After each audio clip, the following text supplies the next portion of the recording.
what are the stress factors of the postmodern society? You know, they're so enormous, and they're so, in some sense, unpredictable that by the time I open my mouth, they may not be true anymore.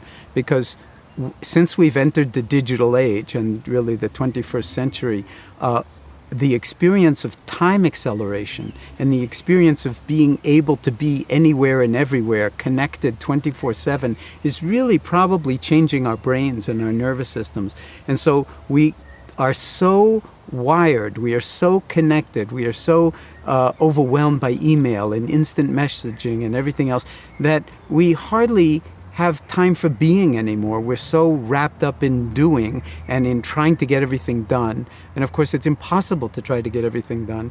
And if we think the stress that's being driven by the digital revolution now is a challenge, in 20 years, since it's going exponential, it's almost unimaginable the kinds of stresses that we're going to be under. And that's to say nothing, of course, of, you know, the ecological devastation and all the political, and at the moment that we're filming this, there's just total catastrophe going on in Syria, and no nation seems to be able to handle that. And this is kind of the story of the human condition. So in that sense, it's been the same old thing for thousands of years, but in another sense, of course, with nuclear weapons and the potential that we have for tremendous harm to the planet and the warming of the the polar ice caps and so forth, we're at a juncture of Western civilization where if Homo sapiens sapiens, the species, we've given ourselves that name, the species that knows and knows that it knows, I don't think so. I think we need to grow into that name, and probably more sooner than later,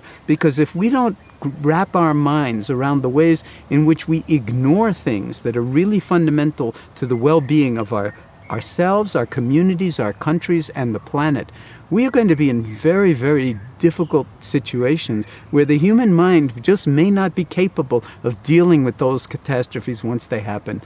Our history basically suggests that we are not very good at dealing with things until they reach catastrophic proportions. But this might be one instance in which we could really take leadership and bring greater mindfulness into the field of economics, into the field of politics, into the field of governance, into the field of leadership, in ways that they're not a luxury anymore. They're an absolute necessity, I believe, for the survival of life on this planet and as we know it. And I don't think that's an exaggeration. I think that all the experts are basically saying that we need to pay attention in a new kind of way. And since mindfulness is all about paying attention, maybe we need to pay attention to that.